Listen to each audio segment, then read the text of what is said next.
E aí não é só soja, né? Aí é tudo. Tudo. Mas será que é esse o caminho para a gente talvez reduzir o desmatamento? Não sei. Acredito que não seja, porque você começa a punir aqueles que estão fazendo certo. Exatamente. Né? Essa é a grande discussão. Por isso que eu coloco que tem que haver uma reflexão, sentar na mesa e discutir. Você não pode... Aquela história que as avós contavam para a gente, uma laranja podre no saco, ela apodrece as outras laranjas. E a gente sabe a potência que é a nossa agricultura inovadora, de baixo carbono, tecnológica. Agora vem os biocombustíveis. E a gente poderia falar desde o pró-álcool, o Brasil, Sim. que é o próprio tema do podcast. O Davi está pronto para assumir a liderança? Se está pronto, eu não sei, mas ele está no caminho, porque há muito tempo que a gente vem trabalhando com sustentabilidade. Talvez eu sinta um pouco que falta um compromisso político de Brasil, né? Porque ele se perde no meio do caminho, né?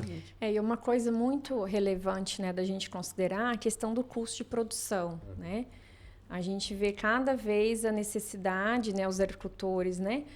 Eu preciso ampliar minha área de produção para eu ter lucro. Então, essa dependência, né, 80%, 90% aí de insumos externos, né, acaba afetando isso e, às vezes, né, leva, né, o produtor ali a buscar essas novas áreas, seja de forma legal ou ilegal, né? Então, essa grande dependência, ela tem que ser pautada, né? Como que a gente... Aí vem a agricultura, né, regenerativa, sistemas integrados de produção. Isso tem que estar no pilar da discussão. Porque enquanto nós tivermos essa dependência, esse custo de produção altíssimo, né, o agricultor quer pagar as contas. Mas e aí, a custa do quê? Né? Então, isso tem que ser pautado. A gente precisa de medidas, né, eficientes e nós temos essas tecnologias.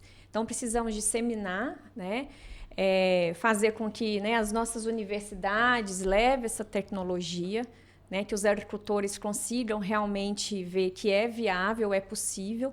Né? A gente faz isso numa escala pequena com a agricultura familiar, por exemplo. Né? A gente tem só um exemplo. Um agricultor que está fazendo a conversão para o sistema orgânico, né, de base agroecológica. Ele, professor, eu estou deixando de deixar 3 mil na agropecuária todo mês. Entendeu? Então, a gente tem aí possibilidades para pequena, média, né, e grande escala. Então, isso tem que ser pautado, porque é um estímulo, né, a ocupação de novas áreas de forma ilegal também. Justamente para fechar a conta. Né? É até uma questão de, primeiro, 2 pontos de equilíbrio, né? Sim. Então, a gente precisa produzir no mesmo espaço que a gente tem, sem grande impacto ambiental. Né? Mas esse ponto que comentou da origem dos insumos, porque todo produtor fala, meu lucro está no milho. Sim. Né? Porque o custo de produção por hectare da soja é relativamente alto. Exato. Então, meu lucro está no milho. Então, trazer isso como implementação a nível de Brasil, lógico que tem um estudo técnico a ser feito, mas mesmo que tenha uma transição longa, mas que tenha. Né? Porque muito em breve isso aí vai ser um estopim, né? E a própria resiliência da monocultura, né? Por quanto tempo a gente vai conseguir fazer as colheitas que se faz hoje, né? Então, tem estudos que falam 30, 40 anos, mas será, né, com essa alteração de 1,5 grau, né, a gente vai conseguir? E aí? E quando a gente não conseguir mais? É até importante isso, a gente não tem um projeto de país. A gente tem um projeto de governo. O governo fica 4 anos... Entra outro, muda todas as políticas, a gente não tem uma espinha dorsal. Por exemplo, essa questão que a professora Rafaela colocou aqui dos insumos. A gente, até pouco tempo atrás, a indústria nossa brasileira de insumos, né, de fertilizante, ainda está, né? Ainda temos que recuperar isso. E aí a gente fica importando, é caro, aí você tem as intempéries, esses veranicos, os eventos extremos que estão cada vez mais frequentes. A gente tem local aqui no Mato Grosso que você não consegue fazer 2 safras já. Tubiara, Goiás, aquela região, você não consegue fazer 2 safras, porque a chuva corta antes. E aí, se o milho não embonecar, não formar ali as espigas, você não vai ter produção, porque a chuva corta antes.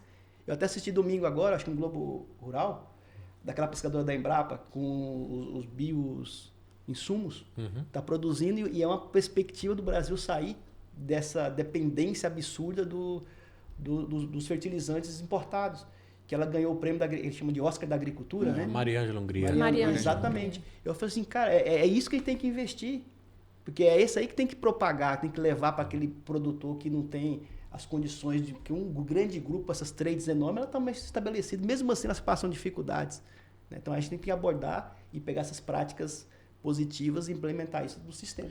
A gente tem que começar a produzir nosso próprio insumo aqui, Também, né? Os fertilizantes, as sementes, né? A Embrapa já produz diversas genéticas, né? Esses genótipos aí que o pessoal às vezes cultiva. Então, pô, a gente levou o trigo pro cerrado, né? É fantástico. Exatamente. A soja é asiática, né? Então a gente adaptou ela e hoje somos o líder, né, de produção global. Mas é isso, aí a gente tem que trazer alguns produtos para poder rodar essa safra de fora. Mas ao mesmo tempo ainda vem essa questão das intempéries, né? Aqui no Mato Grosso eu acompanhei alguns agricultores que deu uma chuvinha, né, ali em setembro, aí o pessoal colocou a semente no chão e aí, cadê a chuva? Aí ficou, aí começa aquela preocupação, né? Depois de uns 15 dias aí, 16 dias, veio mais uma chuva. Porque elas ainda aguentam um tempo, né? Mas ela aguenta um tempo, mas em alguns lugares dá uma quebra, né? Porque daí falha de semente. Vai da cobertura, né? Do sistema de plantio direto. Então, né? As práticas ecológicas ali utilizadas. E outra coisa importante, a gente até publicou um trabalho recente comparando lavoura, pecuária e floresta sobre a questão dos carbonos com o professor Onan e o professor Fabiano Petter, que foi até a Ruth, que é uma haitiana, que veio fazer um mestrado aqui no Programa de Ciências Ambientais. E foi muito importante o resultado dela. Porque ela mostra que você tem uma variação muito grande no ácido fúvico e ácido úmico que estão relacionados com a produtividade. E que às vezes você pode até ter tecnologia, mas por você ter essa incorporação desses tipos de ácido e carbono dentro do solo, do nível, em algumas regiões, é claro, tem que fazer um mapeamento, eles são baixos que vai aumentar talvez 5 sacos por hectare, não vai passar disso. Não é que você pode trazer tecnologia, trazer semente, mas é porque algumas características do solo não comporta a produção maior do que isso. É como se fosse o solo, né? Eu tenho um solo arenoso, um solo mais rico, um solo mais argiloso. Um tampão ali, um né? tampão. Então a gente tem que discutir isso, fazer esse mapeamento que o próprio Mapeama está fazendo agora, que saiu todos os solos brasileiros, né? A gente conseguir tentar entender esses solos.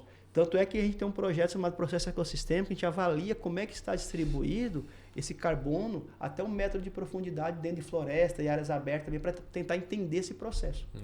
A gente fez um trabalho assim, né? Foi até tese de doutorado de um aluno meu, em que a gente verificou, né, o carbono, né, no solo, a gente verificou o fluxo também com aparelhos, mas em área de floresta que pegou fogo, que não pegou fogo, arroz, soja, milho, soja com alta produtividade, baixa produtividade. É interessante porque a gente precisa conhecer, porque o Brasil ele tem essa riqueza, né? Porque a área brasileira é muito grande, agricultável, então você tem inúmeras culturas agrícolas agindo, né? Perene, semi-perene, anual, né? Tem agricultura familiar, enfim.